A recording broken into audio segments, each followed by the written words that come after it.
Hello, I'm Andrew Harrison. Welcome back to Oh God, What Now? The politics podcast which will definitely not unilaterally change its terms and conditions on you, eavesdrop on your private conversations in order to sell them to advertisers or train AI, or, least of all, degrade and cheapen the free version of the product to make you pony up for the expensive premium version. Because today we're talking about Enshittification with the man who coined the term back in 2022, the writer, science fiction author, campaigner and copyright resistance leader, Cory Doctorow. Enshittification is the process whereby digital services start out free and wonderful and become indispensable and then end up clunky, exploitative, abusive, hard to use, hard to escape and generally shitty, hence the name. Cory Doctorow sets it all out in a book with the pithy title Enshittification, How Everything Suddenly Got Worse and What to Do About It. So how does it happen? Why does it happen? Can you escape it? And can we de-enshittify these platforms once they have become enshittened? Cory Doctorow, thank you for joining us on Oh God, Thank What you Now? very much. I have to make a minor correction. Go on.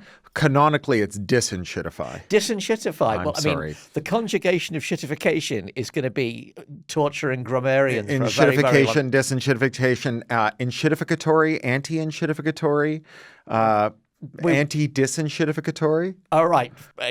Keep going. There's a whole grammar book in all this. We're living in the Enshitticene. It's the great enshittening. It's because of an enshittigenic policy environment. Let me know when you'd like me to stop. Well, you're on an Enshittification world tour right am, now. yeah. Everybody wants some. It's like you've identified the ultimate key to digital capitalism. Are you actually like starting to see it everywhere? Like, my sandwich has been enshittified. The bus has been enshittified.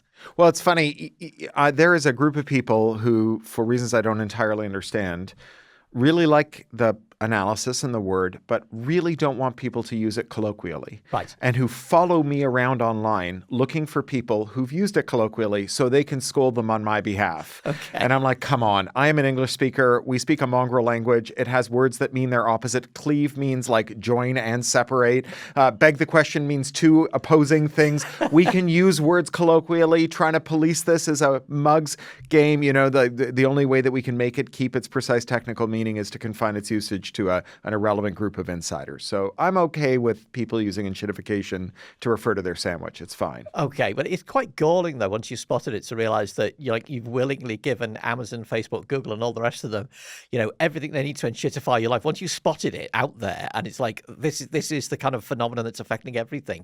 I mean, I used to like my phone, and now I look at it and go, like, thanks. Yeah. Every button you used to push has been replaced with an AI button so that someone's KPI can be satisfied and they can demonstrate to their boss that they successfully integrated AI with their product by tricking you into clicking the button. Yeah. Well, also with us to look at how we cope with the digital world that sees us as raw material is Rafael Behr, leader writer at The Guardian. Hi, Raf. How you doing? I'm very well, thank you. Well, I mean, obviously, I'm also deeply enshittified in all sorts of ways. But that aside, I'm well. You're not enshittified. You live in Brighton. It couldn't be nicer. There are bits of Brighton that actually I'm not going to malign my wonderful hometown by its many things, but probably not yet thoroughly enshittified. So The Guardian has covered this phenomenon possibly more than any other British paper, possibly because it's the most suspicious of capitalism on the British newsstand. Have you noticed it's impinging on your personal life? The Google searches that are more advert than info, Facebook suddenly having no friends on it, dynamic pricing on your Oasis tickets. Well, I mean, first of all, I'm old enough to remember, one of my first jobs out of university when we were using Alta Vista and Lycos and other search engines.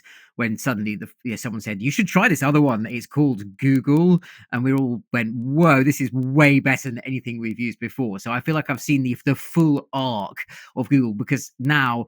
And it does feel like it happened quite suddenly. Google really got shit. I mean, it just completely doesn't work. It's useless.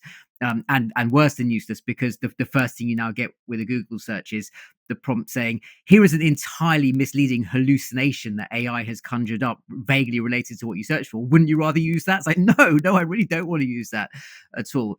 The one that I don't know if this counts as the phenomenon we're talking about here, but my particular bugbear at the moment is the experience of using any service and then immediately being contacted to say, would you rate our service? And then immediately being contacted to say, would you rate the rating experience of the service? And then someone saying, would you rate the rating app that asks you to rate the experience of the service that you rated? And just, no, I don't know. None of it. 0 stars for the whole thing. Go away.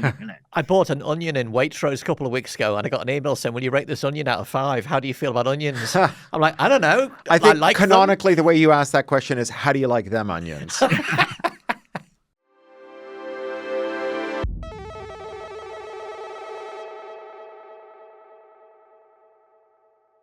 So let's start with how we got here. Cory, we're going to follow your model from the book. First, how everything suddenly got worse, and then later, what do we do about it?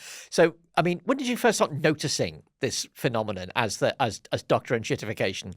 Well, I work for a nonprofit called the Electronic Frontier Foundation. It's a digital rights group. I also helped found an equivalent here in the UK called the Open Rights Group. And both of them, they have as their kind of campaign to try and preserve the human rights that we enjoy in the real world as we move into the digital world. And now, unfortunately, trying to make sure that as we move into the digital world, our human rights in the real world aren't taken away with our digital tools. And it's very hard to get people to care about this stuff because it's very technical, it's very abstract, it's very far away. Now, you could just not do anything about it, wait till everything's on fire, and then they will care on it. But it would be a little too late to do something about it. So mostly what I end up doing is coming up with metaphors, similes, parables, and funny words. And so this is the latest funny word, but it's really part of a 25-year project where I have seen the conditions that I described that lead to enshittification, as well as the tangible signs of enshittification where things get worse. So is it like a patient zero that you spotted? It's like, hang on a minute, I used to love Ask Jeeves. Yeah, so I wouldn't call it a patient zero, but I would say there's like a prototype case, a case that is the most closely fused to the form, which is Facebook. I don't know if you'd like me to take you through Facebook's Please journey. do. Well, I mean, you actually set out how every one of the big platforms is its own cautionary tale. Yeah. Facebook is really like the ultimate one, I think, because they really are quite shitty, and you can see how they got there in various fairly well-denominated stages. So in the theory of enshittification, you have 3 stages. It starts with a platform being good to its end users, but locking them in. And in Facebook's case, they were like, well, why are you all using my space? Don't you know it's owned by an evil, crapulent, senescent Australian vampire billionaire named Rupert Murdoch, who spies on you with every hour that God sends? Wouldn't you rather use social media not owned by a billionaire that doesn't spy on you? And so we flocked in and we locked ourselves in. There's a kind of victim blaming that people do where it's like, well, if you don't like Facebook, why don't you leave? Why are you on Facebook? Well, it's, we're there because we love our friends more than we hate Mark Zuckerberg. And as much as we love them, they're a giant pain in the ass. And you can't convince them to play your favorite board game this weekend. There's no way you're going to convince them to all leave Facebook. So you stick around on Facebook. You hold each other hostage. So that brings us to stage 2. We're locked in. We're there on the platform because it offered a good deal. Now the platform can make that deal worse because we're locked in and not risk our departure. So they bring in advertisers and publishers. They confessed to the advertisers that they were lying when they told us they wouldn't spy on us. They offered to target ads with high fidelity and police ad fraud. They let publishers put excerpts of their content on Facebook and then show it to people who never asked to see it, despite their promise to us to only show us the things we asked to see. They give them free traffic funnels, and they pile in too. They get locked in. That's stage 2. And then stage 3 is withdrawing the value from business customers and end users. So the business customers fine, for the advertisers, ad fidelity has gone down, ad prices have gone up, ad fraud is insane. Procter & Gamble went from $200 million a year to $0 a year for their surveillance advertising and saw no change in sales because just $200 million a year was disappearing down the fraud hole. And publishers all discovered, well, you have to put more and more of your content online, a longer and longer excerpt until it's like the whole article fully substituted for your own website, which you can't link to anyways because Facebook punishes links off platform. And so now you're a commodity back-end supplier. So here we are, the users, the stuff in our feed that we want to see is dwindled to a kind of homeopathic residue. The void is filled with things that people are paying to show us, but they're getting ripped off. And that's the end stage. And, the difference between I hate Facebook and I can't seem to leave and I hate Facebook and I'm not coming back is pretty thin. So you get a live stream mass shooting. People leave. Facebook panics because their stock price takes a beating. Being technical people, they call it pivoting. And then Mark Zuckerberg arises from his sarcophagus one day and says, hearken to me, brothers and sisters. I've had a vision. I know I told you that your future consisted of, arguing with your most racist uncle using the primitive text interface I invented so I could non-consensually rate the fuckability of Harvard undergraduates. But actually, it turns out that I'm going to have to turn you and everyone you love into a legless, sexless, low polygon, heavily surveilled cartoon character, which makes it easy for me to imprison you in this virtual world I stole from a 25-year-old satirical cyberpunk novel that I call the metaverse, and that's the final stage. That's the giant pile of shit. That was a very quick, tour de raison of what's gone wrong with Facebook. I guess the encouraging aspect is nobody wants the fucking metaverse, and nobody wants it. Nobody's getting involved. Sure, and Facebook needs to do what all the monopolists do, which is they need to convince a market that wants to bet on growth stocks that a company with 90% market share can still grow, which is tricky. You know, if you're Google with 90% market share, you can try and breed 1 billion humans to maturity, but Google Classroom takes a while. So, you know, you've got to find some other story about an adjacent market you're going to grow into. See, e.g., pivot to video, Google+, cryptocurrency, metaverse, Web3, AI, and now superintelligence. Well, I guess with superintelligence, you can actually invent people, and then you can advertise to them. Yeah. All we need to do is teach the word guessing programs enough words that it wakes up and becomes intelligent, which is like breeding your horses to run faster and faster until one of them gives birth to a locomotive. Well, I guess my dream is that, eventually, AI directed advertising is just advertising to other AIs and they stop bothering me. But I think that's probably quite a way away. Independently reinvented dead internet theory. On that, the sort of the history and the evolution of these services, particularly the kind of the tendency towards monopolism, I wonder to what extent this is of just a function of unchecked monopolies that conventional antitrust might have been able to do something about. You know, if you think about whether it was a purchase of Google buying YouTube or Facebook, WhatsApp, Instagram, was there a more conventional regulatory intervention that might have actually changed the evolution of this? Or is there something more fundamental in the intrinsic way that we relate to this media that means this is, the model is so different that actually all the old tools, antitrust is sort of beside the point at this stage? We're talking about something more philosophical that's happened. No, I think you've got it exactly right. And I think, the platforms would really like you to believe that it's something teleological. The great forces of history and the iron laws of economics have conspired to make tech, always monopolize or something. And there's really much simpler explanations for where we got the monopolies, which is we didn't enforce anti-monopoly law.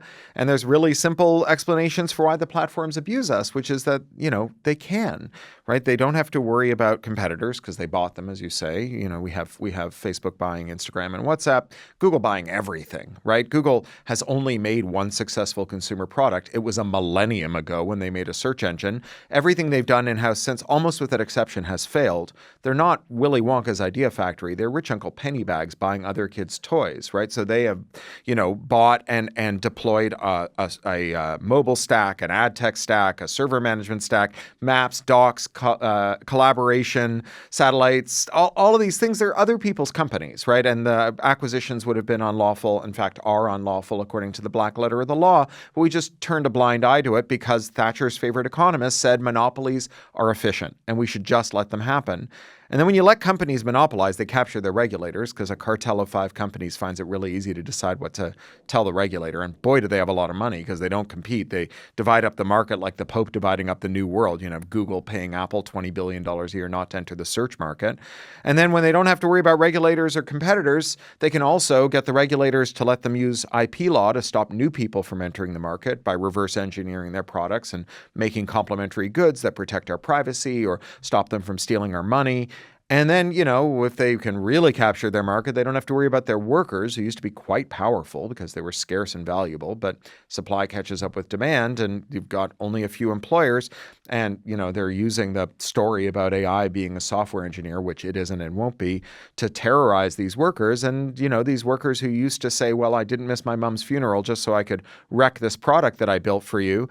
And I'm going to quit if you try and make me do it. Now their boss says, go ahead and quit. There's someone else who'll take your job. So they abuse you for the same reason your dog licks its bollocks, right? Because they can. Nothing stops them. That's still within the realm of commercial incentives. I mean, they're Sure. Maybe regulation might have done something about that. But what I'm kind of interested in is at what point it feels to me that something happened, and it maybe happened around the time that Musk bought Twitter, that it became almost detached even from commercial incentives, because there wasn't that much commercial proposition, as I understand it, to what he then went and did to when it became X. And that is also one of the most sort of aggressively radicalizingly enshittifying climates, because he's actually pursuing something different. So have we now reached a stage of the evolution of this process that it's actually, there is a political dimension to this that has now detached from the monopolistic commercial. So I think imperative you're of it. identifying something that's really about wealth concentration. And the saying, the market can remain irrational longer than you can remain solvent. I mean, Elon Musk is the agent of the irrationality that outlasts your solvency. He has the ultimate financialized company, right? A company whose price to earnings ratio is grounded in fantasy and also in a kind of captured state where he's making a mint off of these bullshit carbon credits that Tesla sells to SUV makers to somehow, this is like magic underpants maths where stage one, sell carbon credits to SUV makers. Stage two, question mark, stage three, decarbonization. But meanwhile, it's made him rich beyond the dreams of Croesus. And that allows him to do all kinds of terrible things. But I would say, that you're right that there's like something about market fundamentals that's going on here. The like most ideal firm from an investor perspective is a company that charges infinity and pays its suppliers nothing and delivers an inferior product. And that's not something most of us would tolerate, where we're not going to work for them, we're not going to buy it from them, we're not going to tolerate the product unless they're an academic publisher, in which case it's their entire business model. But everyone else has to actually pay for things and charge a reasonable price. And when you take away worker protections, workers have to work under worse conditions and accept a lower share of the product of their wage. When you take away competitors, consumers have to accept a higher price. When you allow regulators to capture the market, you can get away with a parade of horribles. And that's just what happens. When you then make people unbelievably rich, then they get to corrupt your political process. I suppose what I find interesting about this is that, I spent a lot of time studying the Soviet Union and other authoritarian environments. And what you see there, the Soviet Union was in many ways a market economy because it had a black market and corruption thrived. But also you had this weird other system going on where ideological loyalty and correct thinking were a tradable currency that meant you could advance, get more opportunities to be corrupt, get closer to power. And I wonder if that's what actually, in that's sort of the function that X is now performing, that rather than it being a particular perversion of market capitalism, it's actually showing this transition to a more classically authoritarian state where people are happy to participate in that, because if you get liked and retweeted by Elon, then your cred goes up, but within the ideological market rather than a money market. Well, oligarchs have always tried to use media acquisition to shore up their position and to capture our politics, and also to convince as many turkeys as possible to vote for Christmas, right? So, that's Henry Ford owning the local newspaper and using it to publish anti-Semitic screeds in the era of when he was paying to translate and distribute the Protocols of the Elders of Zion. And it's Rupert Murdoch and his empire, and it's Musk as well. And, when you look at the origins of the antitrust movement, the competition law movement, you see people who are not really worried about market efficiency. They're not really worried about, innovation. What they're most worried about is autocracy. Right. And John Sherman, who wrote the Sherman Act, which was the first antitrust law, came into effect in 1890. John Sherman was the brother of Tecumseh Sherman, the general who burned down Atlanta. And John Sherman was stumping for his law in 1890 on the Senate floor. And he said, if we would not have a king over America, we should not tolerate an autocrat of trade. Right. So he really was worried about power. And I think that, the pluralizing impulse in liberal democracy is at odds with the tendency of markets to capture regulators and to become self-reinforcing and to make rich people richer and richer still. I want to take this back to the world of physical objects as well, because it's not just on the digital plane that stuff gets enshittificated. Enshittified. Come on, man. Get it right. Amazon, right? I had a horribly enshittened experience at the weekend as I attempted to buy an external DVD drive to plug into my Mac, right? And I tried to research it, but it was very hard to get an actual bit of objective recommendation. But I found it eventually, and I chose the drive I wanted to buy, and it was very hard to find a place that would sell it to me because everything has been crowded out by Amazon. And even when you go to Amazon to try and find the specific drive, they're trying to sell you something else. It's like going into a large store where the staff have gone around and moved all the signs to make it harder to find the product that you're looking for. And you explain how Amazon has become absolutely impossible to use, either as a customer or as a supplier through the Enshittification process. Can you tell us a little bit more about that? Yeah, Because sure. It doesn't just make it hard for you to buy, it warps the whole market around it. Yeah, so Amazon epitomizes something that I call twiddling, which is one of the things that makes Enshittification uniquely digital. I mean, things do get worse in the analog world as well. But if you're a digital firm and you want to shift value around, you can do this thing where for every user and in every interaction, or for every worker and every interaction, you can change the business logic, the wages offered, the way that they break down, the costs, the search rankings, the way that those are calculated, the recommendations. All of those can change on a per user, per interaction basis, which makes it very hard, as you saw, to get a good deal. So there are many ways in which Amazon does this. One is that they have this misleadingly labeled advertising business. Now, when I wrote the book, I did the final touches on it in June. They let me do like one last pass to change the Trump stuff as the Trump thing was unfolding. Amazon was making $38 billion a year on this advertising market, which is just this thing where they allow firms to bid against each other to come up in your search results, whether or not they're a good match for your search. Today, it's $58 billion. It is twice the income from advertising of all the newspapers in the world combined. And it's an economically useless activity that merely drives up the price and lowers the salience of the first item in your search and the first rows of your search. That first item of your search is 29% more expensive than the best match for your search. The top row is 25% more expensive. And to get to the best match for your search, you usually have to go down about 17 places somewhere on that second screen of search results. So this serves no purpose except to enrich Amazon. It's not good for merchants. It's not good for us. And the merchants, of course, are passing the costs on to us. It's nakedly fraudulent. If you walk into B&Q and say, give me a packet of Duracell batteries, and they hand you a packet of house brand batteries that cost twice as much, that's just fraud, right? It's just a fraudulent transaction. But it's worse than that. So Amazon, that advertising wheeze, is just part of the way that Amazon taxes the merchants who sell on the platform. They have all these different ways of piling on junk fees, fulfillment by Amazon Prime, and so on, that if you want to have any hope of having your goods shown to people who are looking for them, irrespective of whether they're a good match or not for what the people are searching for, you have to opt in inverted commas, into all of these programs. When I wrote the book, that was 45 to 51% out of every pound collected on Amazon. Now it's 50 to 60% of every pound. Now, very few merchants have a 60% margin that they can just eat. And so they have to raise their prices on Amazon. But Amazon also operates something called a most favored nation policy, where merchants have to offer their lowest price on Amazon, which means that when they raise the price on Amazon, they have to raise it everywhere else. So when you go into the big Tesco, or just down into the Cornershop, or into the factory store of the manufacturer themselves, the prices have gone up because of Amazon. It is an economy-wide tax that Amazon levies on us. And the argument for the only argument for monopolies being efficient is supposedly, allegedly, they bring prices down, but obviously they don't. Yeah, well, they do when they start. Amazon tapped the capital markets when they started and threw tons of subsidies at goods, and not just direct subsidies, although there were lots of those. There were lots of things being sold well below cost.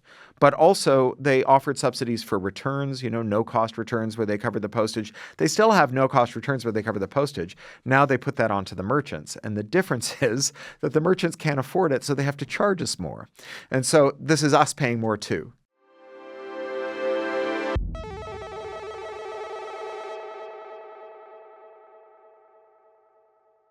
I find it really interesting how hard it is for all of us to sort of conceptualize the externalities of this problem, right? If I make a big factory and it's an ink factory and I have toxic chemicals and I just put them in the well behind my factory where I get the water from, and it turns the water purple and everyone gets horrible purple water disease, right? It's pretty obvious. Yeah. If I'm belching smoke out, right? So the externalities are pretty clear.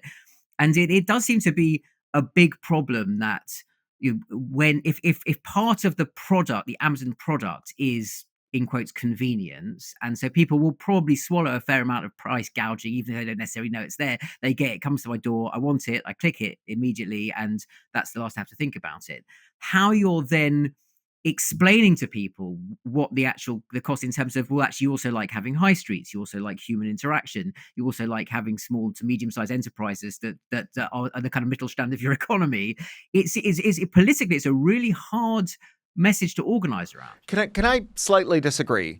Because it's not like we only just discovered that monopolies do this to our economy, right? It takes like a deliberate lobotomization, right? You need the kind of catastrophic brain injury that you can only inflict on yourself by taking an economics degree to really not understand that if you allow autocrats of trade, they'll seize control of your economy and enshitten it in every single way. So I do think that while you're right, we've lost sight of this. We've lost sight of it because we were made to lose sight of it.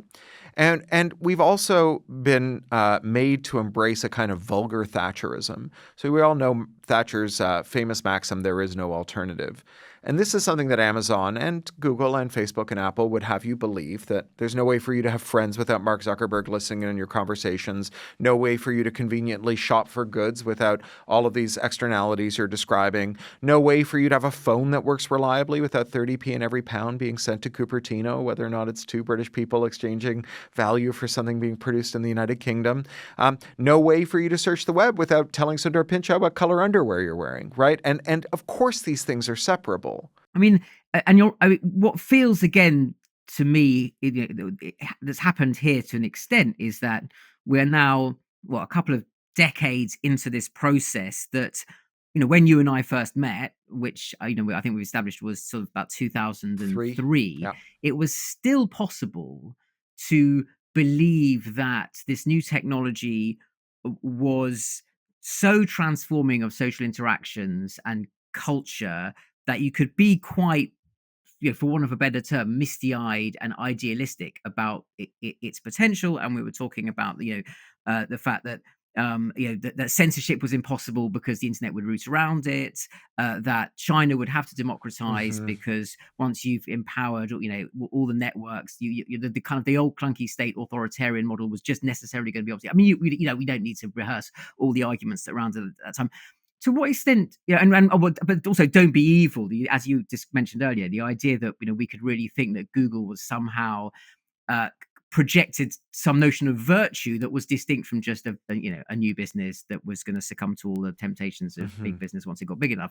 And I wonder to what extent you feel, I know we could reflect back on that time, that was sort of when did it all go wrong, and how much is it? Are we talking about something that's nested in a kind of the post-Cold War end of history naive optimism about a broader liberal democratic model that also is now feeling really endangered by political enshittification, if that's not too broad a question? Well, I'm sure that there were people who were as sort of uniformly hopeful or optimistic as you described, but everyone in my circle was always kind of living inside a contradiction or maybe a tension between aspiration and fear. There's actually a wonderful law review article about 3D printing and intellectual property from around then. That it's a good article, but the best thing about it is the title, which is "This will all be so great if we don't screw it up." Right? Nobody gets involved with something like the Electronic Frontier Foundation because they think everything's going to be fine automatically, right? And cyberpunk literature was not about how great computers were going to make things in the future, right? There was a healthy fear of surveillance, control, and so on. But what I think there was a giant naivete about, or a failure to engage with, was competition. I think that we just didn't notice that competition law had been dismantled because there were still a few hangovers. When policies get dismantled, they don't generally stop overnight, right? This stuff about the deep state, to the extent that it has any legitimacy, it's about the fact that there are these sort of self-operating processes, there are bureaucracies, there are administrations, there are norms. There's even, the lessons of the boardroom, right? If you're a lawyer who worked for IBM from 1970 to 1982, during which period they were being sued by the U.S. Department of Justice for antitrust violations. They outspent the DOJ every year for 12 consecutive years. They hired more lawyers than the U.S. government every year for 12 consecutive years to fight the DOJ, ran out the clock when Reagan got elected. But those lawyers, right, if they went to work for another firm and they were having a product planning meeting and someone suggested doing something that would attract that kind of attention, we're just going to jump out of their chair and say, absolutely not. I forbid it. This is a crazy idea. You have no idea how bad it can be. So there's these institutional memories of this stuff. And it turns out that antitrust, combined with the flexibility of digital technologies, the fact that computers are universal, that every computer can run every program, that they're all what we call universal Turing-complete von Neumann machines, which means that every computer that has some deficiency that's been introduced by the manufacturer invites someone to come along and correct it. You know, if there's too many ads, you get an ad blocker. If the printer is charging you too much for ink, you get a generic ink cartridge with the program that unlocks the ink checking routine and so on, made for a very dynamic sector. Right. And the last gasps of antitrust made things really dynamic, right? Like the breaking up AT&T. AT&T's major project was stopping people from owning modems. Even the IBM unsuccessful prosecution, even though they survived without being broken up, they weren't unscathed. When they made the PC, they were like, well, we're not going to source proprietary parts for the PC. We're not going to make our own operating system. We know the Department of Justice hates that. And when the ROM, the thing that made a PC was cloned by Phoenix Computing by this wonderful guy called Tom Jennings, and he reverse engineered it, and they started offering it to Compaq and Dell and Gateway, IBM didn't go after them because they did not want more antitrust scrutiny. And so, this begat Microsoft. We wouldn't have had Microsoft without the antitrust intervention for IBM. And then Microsoft became a monopolist, and they too were taken to court. Now, they also ran out the clock with a bunch of appeals until G.W. Bush was elected, but they were also scathed. Bill Gates was deposed, I believe it was for 3.5 hours by the Department of Justice. It went VHS viral. Every person in Silicon Valley watched this incredible video, which is on YouTube. You should watch it. This incredible video of Bill Gates just losing his rag for 3.5 hours, being the most petulant, petty child you've ever seen. And Bill Gates was humiliated. And whenever anyone suggested doing to, say, Google what they had done to Netscape, everyone in the boardroom was like, don't make them depose Bill again. And so there was this dynamism. We didn't imagine it, but what we did was we misattributed it to something intrinsic to technology, or if you were a little foolish, to the mindset of technologists. And what we missed was the role of the state in intervening to prevent monopolization. Yeah, see, that's exactly was what my next question was going to be, actually, because I wondered to what extent this was also kind of intrinsic to a West Coast US libertarian notion of an inherent suspicion of government per se, which this weird and fascinating, I think, fusion of seeds that were scattered basically by hippies in the late 60s in San Francisco that landed on this sort of fertile soil. You throw in a bit of kind of gold rush memory and that whole culture in the context of the post-Cold War environment where the Soviet Union has fallen, you've conflated economic freedom and political freedom as all one great big bundle of liberty, and there was such a sort of a grain going against the idea that the man from the government might actually be the friend of the consumer and the person who protects you, because you're so used to the Reagan doctrine that the man from the government's the worst thing that could possibly happen to you. And I wonder, it just seems to have taken a long time, and we're still struggling, to rehabilitate the idea of beneficent regulation through government and what that means, because that ship sailed such a long time. The original Silicon Valley firms were deeply embedded in the Department of Defense, so they were not intrinsically suspicious of government, and Stanford wouldn't exist without the government. And there's a specific intellectual tradition that kicked off around then that was about getting rid of anti-monopoly law specifically. And it didn't start in the West Coast. It started in Chicago, right? It's the University of Chicago School of Neoliberal Economics. Specifically, it's a guy called Robert Bork, who, was not a young man who was suspicious of government. He was an old fart, a jurist who was almost on the Supreme Court. If you've ever heard the term borked to describe something that goes really badly, it came about because of how badly his confirmation hearing went.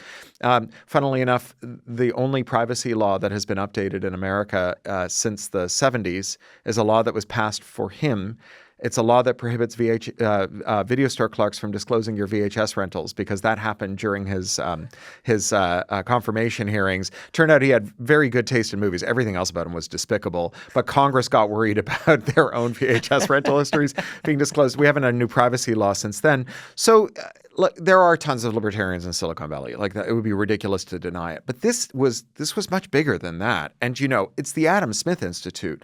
It's Augusto Pinochet. It's Brian Mulroney in Canada. It's Helmut Kohl, right? Like these are the people who embrace these theories of efficient monopolies.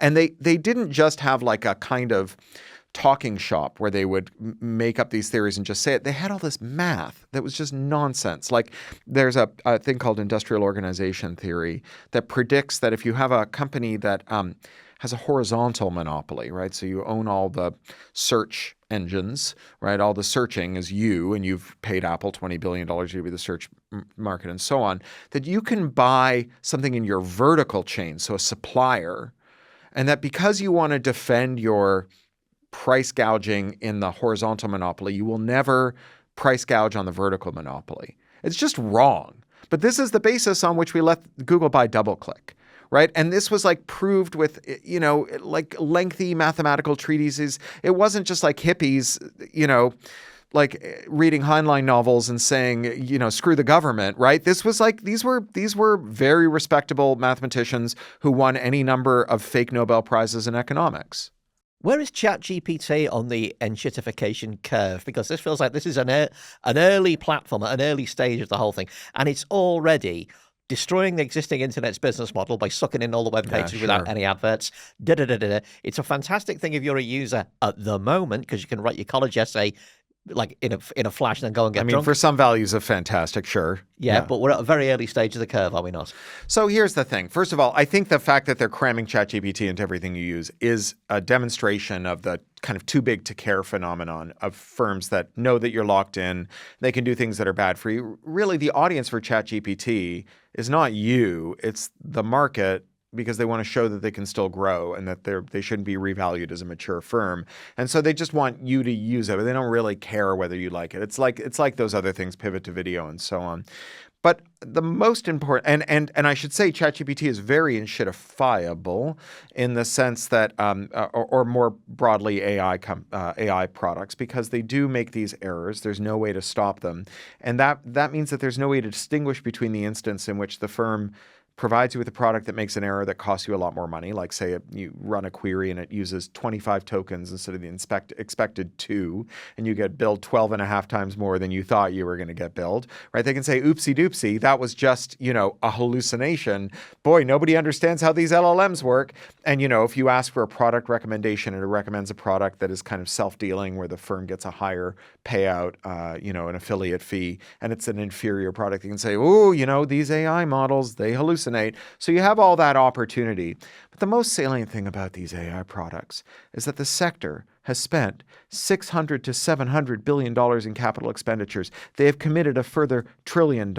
They make at most $60 billion a year worldwide across all the firms. That number is grossly inflated because at least 10 billion of it is the 10 billion that OpenAI gets from Microsoft and gives back to Microsoft. That's not revenue, right? They need to make $700 billion plus maybe $1 trillion at the rate of $50 billion a year. How long do they have to do it? Well, they amortize those assets over 5 years, but they'll tell you that the GPUs burn out in 2 to 3 years. So that's how long they have to do it. Meanwhile, a third of the economy, like a third of the S&P 500, is 7 companies that all just pass around the same $100 billion IOU over and over again and book it as revenue.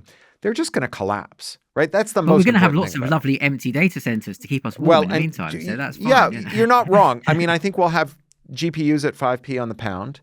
We'll have lots of unemployed applied statisticians, and we'll have open source models that have barely been optimized, because if the way you're trying to convince credulous investors that you're serious about AI is by spending as much money as possible, this is a pile of shit this big must have a pony underneath it theory of investing, then why would you ever try and be more efficient? So I think these open source models will probably do things that their makers never intended. They will be more powerful than we thought. We'll have lots of commodity hardware to run it on.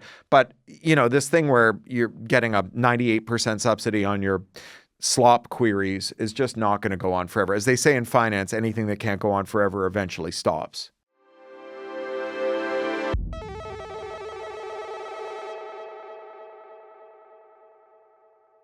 Time for a mind break and a vision of a time when network technology was going to make the entire universe better, more accessible, more enjoyable, and never ever shitty. It has to be science fiction, and it is. In today's edition of our companion podcast, The Bunker, I talk to the man who's turning Douglas Adams' classic of intergalactic flaneuring, The Hitchhiker's Guide to the Galaxy, into an immersive theatre experience.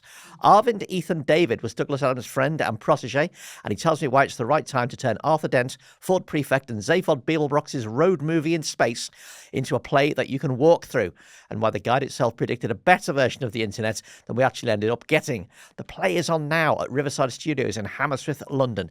Here's a taster of our conversation. You can listen to the whole podcast right now. There's a link in the show notes. The guide itself in the story is the handheld assistant, as we'd now call it, yes, which contains all knowledge ever accrued, helps to guide the hitchhikers as they wander the universe. It's basically the internet in your hand. But the most important thing about it is it has another very good piece of advice on the cover, which is don't panic.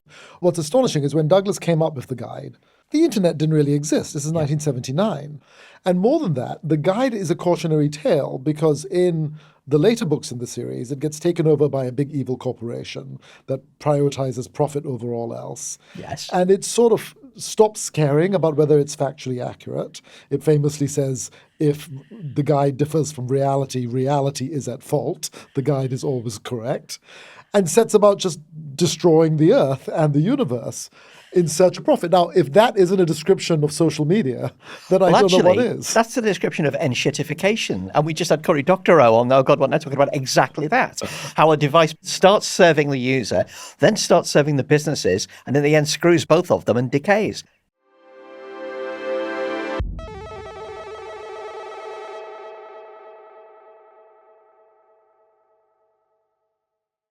So we've talked about our enshittened world full of essential services that are too bad to use but impossible to quit, either because there's no alternative or because everybody else is using it, so you have to. So, Cory, when has this happened in the past and how have we got out of it? Because you talked about antitrust. Yeah. But what we have now is these kind of like digital dungeons that have got lovely wallpaper but no door.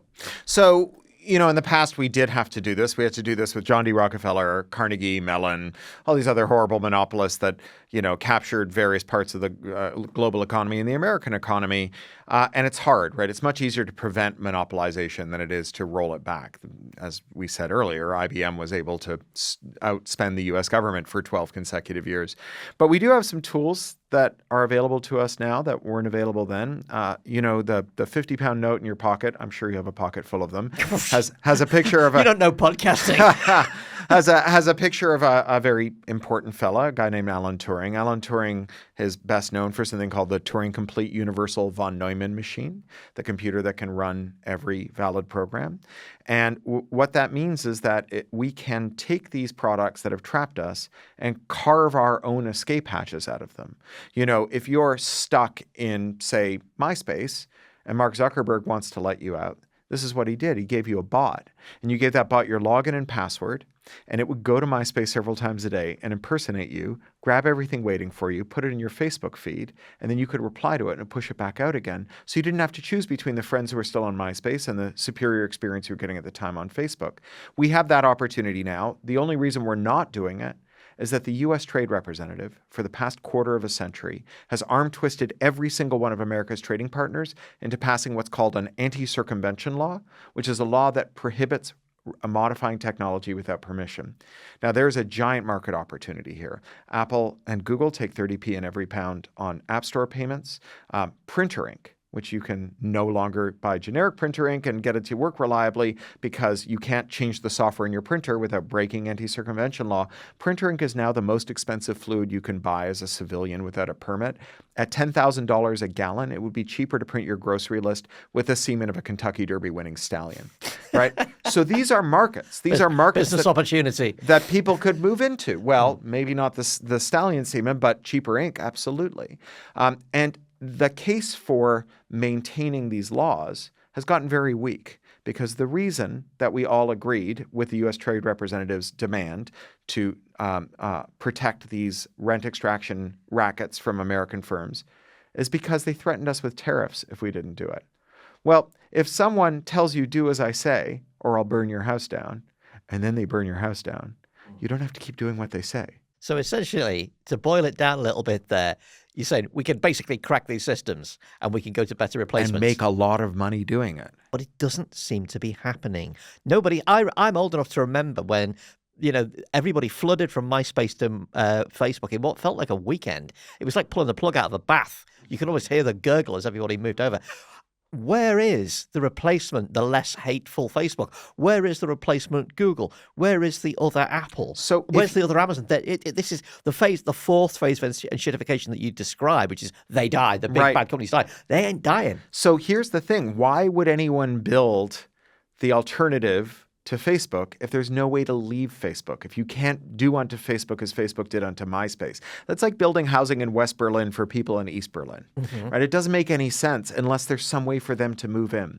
Now, you're right that the mere possibility of a commercial advantage hasn't been enough to tip people over into wanting to risk the wrath of the U.S. Trade Representative and risk the wrath of Donald Trump. But Donald Trump is the gift that keeps on giving. His belligerent incontinence has meant that he has made it very clear that he will use tech companies to pursue his vendetta against countries that are not his trading partners or his allies. They're his adversaries and his rivals. So if you're the International Criminal Court and your chief prosecutor swears out a complaint against the Benjamin Netanyahu for genocide, Donald Trump will have Microsoft take away your Outlook account and you lose all the working documents of the International Criminal Court, you lose your calendar, you lose your address book, and you lose all your email archives. Well, every policymaker in the world is now saying we need to build an alternative to the American tech platforms. So you have Eurostack being kicked off in Europe, but there's no way to get the data out of the American silo and into the European one, right? No one's going to copy and paste 1 million documents out of their ministry's repository into the Eurostack equivalent. So now we have a new ally in the fight to get rid of these digital locks and the anti-circumvention laws that ban us from breaking them. You have national security hawks. So you have entrepreneurs, you have inventors, you have technologists, a lot of whom have just fled America ahead of men in masks and Oakley sunglasses who want to stick them in alligator Alcatraz. You have investors who would like very much to be in a business whose success factor is not determined by how many Trump coins you buy. You have national security hawks who are worried about America. You also have national security hawks who are worried about China, right? If you're worried that there's Chinese cloud connections in your solar batteries and your inverters, right? Which, let's remember, the reason there's so many solar batteries and inverters in Europe right now is because the impossible thing that no one would ever do, which is a clean energy transition, went from 10 years behind schedule to 15 years ahead of schedule as soon as a mad dictator said, well, you're going to shiver in the dark unless you do what I tell you to do. So we have another mad dictator. We have another opportunity. And if you're worried about that Chinese solar tech, we also need to jailbreak that and replace it with open source software. And if you're worried about the Chinese bricking your solar inverters, you should worry about the Americans bricking other things like your tractors. Do you remember when Putin's thugs stole those Ukrainian tractors? They showed up in Crimea and the John Deere company bricked the tractors so they'd never work again? Well, that was cute. But it does mean that the John Deere company can brick all the tractors in the world because they're the monopolist. So I have a friend who's a farmer who's been saying this for ages. I mean, a couple of times now, the sort of the European element of this is just sort of flitted across the conversation. I do find this really interesting because, in the big just sort of geostrategic conversation, it is always the case. Okay, so China, US, actual proper military superpowers. European single market famously at least views itself, and I think other people would support this kind of regulatory soft power, superpower up to a point. It gets to dictate certain standards just because of the sheer scale of it. And there seems to be, whenever you talk to policymakers, and maybe it's a UK thing in particular, but there is this feeling that well, yes, in theory, Europe has this power, but also they're terribly bureaucratic and old fashioned. They don't really understand this. They're viscerally anti-technology because all the technology companies are in America, and it's all basically like French Minitel and grow up. Europe's basically not actually going to get to grips with this stuff. And when they do, they just do it in the most risk averse, paranoid, statist, bureaucratic way. And I don't know, that seems to be the sort of, there's been a very effective projection of that sort of message about what the European Union is. How true is that? And is there hope in the European space? 3 years ago, no one believed that Germans would tolerate their neighbors hanging solar panels off their balconies because it was ugly, right? This is that the Germans have the visceral horror of solar panels on the balcony that Britons have of plastic double-glazed windows in a Victorian house. And they will absolutely not tolerate, and they will die before they allow it until they start shivering in the dark. And then it's like, no, that's fine, right? So it turns out that crises precipitate change. This is one of the reasons that our dictators are so pleased of creating crises, because they can get the change they want. This is Naomi Klein and her shock doctrine. It's funny because for 25 years, I fought the U.S. Trade Representative on this. I was the European director of the Electronic Frontier Foundation. I worked in more than 30 countries. Everywhere I went, I would meet with policymakers, and we would talk about the advantage of building their tech sector, of protecting their people by jailbreaking and modifying technology. And they would say, it all sounds great, but the U.S. Trade Representative wouldn't have it. And now we are at this juncture where maybe the Europeans will do it, but maybe it'll be someone else. So there are lots of ways in which America has sort of dismantled its own role as a neutral broker for infrastructure. You know, Snowden convinced everyone in the world that it was not a good idea to have all your fiber make landfall either on the west or east coast of America. We've had tons of new fiber pulled. You've had the weaponization of dollar clearing after the Russian invasion that has convinced a lot of people they can't trust the SWIFT system anymore. So Ethiopia just revalued its national debt in renminbi. I don't think that's going to work. It's going to be really tough. No one knows how to do this because these are all national projects. These all leave you like trying to figure out how to connect every place to every other place with its own fiber, or connect every economy to every other economy with its own exchange for Forex. Those are really hard. It's combinatorially explosive. But when we talk about building open source software that can run our infrastructure and that can replace the software in our inverters and our tractors and our phones and our telecommunications equipment, as well as our laptops and so on, that's an international project. It's just open source that everyone can work on. So it's a kind of international nationalism.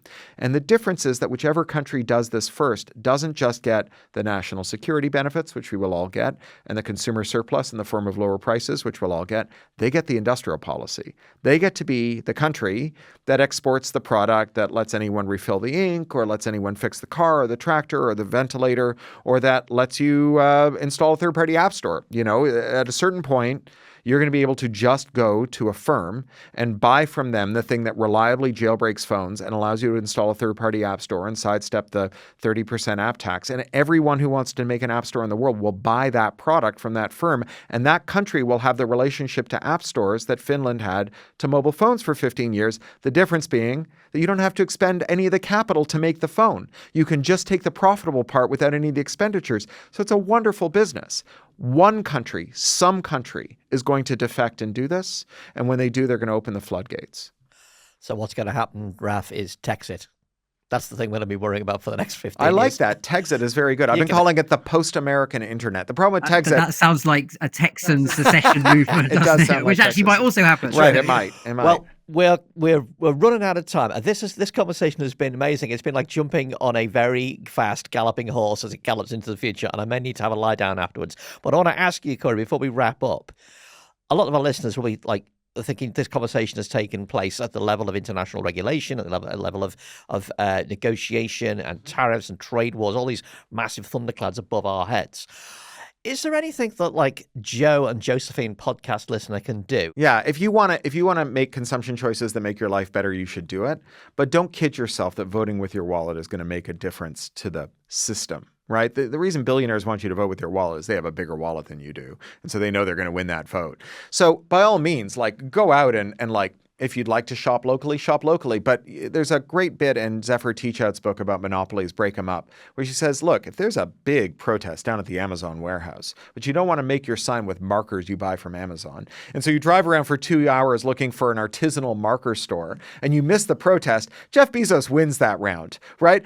Just buy your markers from Amazon if that's what it takes. Focus on the systemic stuff. So don't try and act as an individual, right? Try and act as part of a polity. So I mentioned at the start of this podcast the Open Rights Group and also the Electronic Frontier Foundation. That's openrightsgroup.org and EFF.org. These are both membership organizations with many different ways to get involved, from obviously making a donation to volunteering and getting involved in local community groups. That's how you make a difference, right? You get involved as a polity, not as an individual. The zap that Thatcher put on our heads is not just there is no alternative, but also famously there is no such thing as society. There is such a thing as society. And the way that you make a difference is not by being an individual making consumption choices. That's like trying to end wildfires by recycling diligently. The way you make a difference is by becoming part of a polity and demanding systemic change.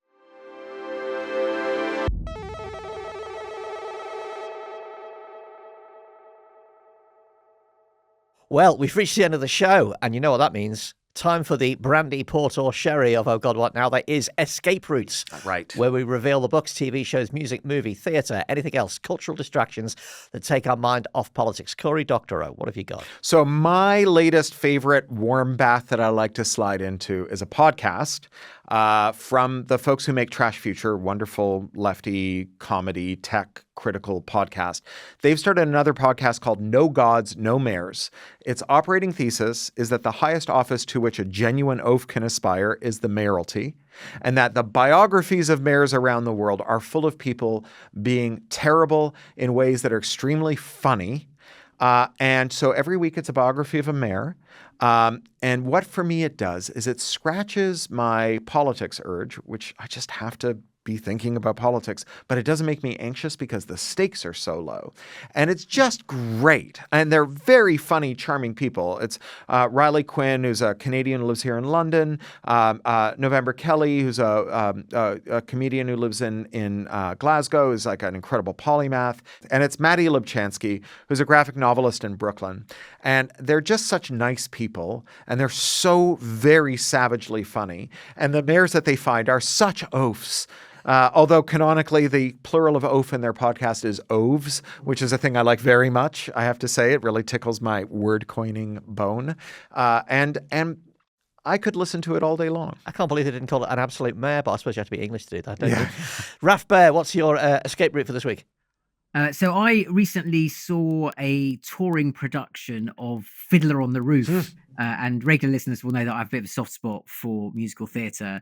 And I mean, the thing about Fiddler on the Roof, right? There is the original, the movie version that probably lots of people have seen with Topol playing Tevye in the lead role, sort of defines that style and that character for so many people. And this one actually had a very different approach to Tevye, much more sort of a sort of low key, slightly beaten by life, a bit sort of self-effacing, and it really works. It just reminded me that it's just full of absolute bangers and really challenging musically, harmonically. There's not an easy part in that musical. There's no, it's all, it's a high wire act in terms of performance for the orchestra, for singers. And it's kind of in our current climate, it's the ultimate refugee origin story, and profoundly moving when done well. So just in case you'd forgotten about Fiddler on the Roof, check it out again. There you go. Heavy Shtetl. Where is it on? Yeah. This one in Eastbourne, right? Which is very convenient. But it comes around from time to time, and there's plenty of, you can still listen to it in all sorts of. Would you say it's a tradition? Tradition. There we go. Tradition. Beautiful. Right, well, my escape routes are, firstly, All Her Fault, the astonishing child abduction drama, which is currently, I think it's Sky Atlantic, we're watching it on Now TV. Sarah Snook from Succession, we love her, and it is an amazing story in which the dimension of a child abduction, where it is all blamed upon the mother and the women surrounding this particular tragedy, is foregrounded. I mean, the clue's in the title, All Her Fault. It's about the psychological torture that a woman will endure under those terrible circumstances. Incredibly brilliantly acted, really, really just absolutely gripping. But also, I've got to admit, I've just spent the weekend with a 7 CD box set of Welcome to the Pleasure Dome by Frankie Goes to Hollywood, and a 6 CD box set of Propaganda, the fantastic German ZTT band of the 70s. I've been in a world of extremely austere German banging electronica, and I'm not kidding you, 23-minute long versions of Relax by Frankie Goes to Hollywood. What more could you wish for? I've been in absolute heaven. So, Andrew, don't do it. I'm not doing the line, Raf. When you want to go to it. And that is the end of the show. Thank you, Cory Doctorow. Thank you. Thanks for joining us. And thank you, Raf Behr. Always a pleasure. Listeners, thanks for listening. And special thanks if you're listening via Patreon, the crowdfunding platform that's kept Oh God, What Now going for nearly 8 years. And now we discover was co-founded by the member of Raf's favourite band. What are they called? Oh, Scary Pockets. It's more a sort of the Funk Soul covers collection Yeah. rather than an actual He's band. also the backup for Pamplemousse. He's very good. There you go. I was in the cab with him on the way to the XOXO thing where he launched it. I was like, so what are you here to speak about? And he's like, well, I'm doing this thing called Patreon. It was very funny. Well, he's also in Raz's favourite band. Check it out now, the Funk Soul covers. Anyway, listeners, you can make a small contribution via Patreon every month, and you'll keep us in good shape. Plus, you get every edition early and ad-free, and our desirable merchandise. Follow the link in the show notes to find out how you can back us. Also, there's a link to that interview with the chap who's brought Hitchhiker's Guide to the Galaxy to the London stage, which I think you'll enjoy too. And you will also find a link to Enshittification, how everything suddenly got worse and what to do about it in there too. Thank you for listening. We'll see you at the end of the week.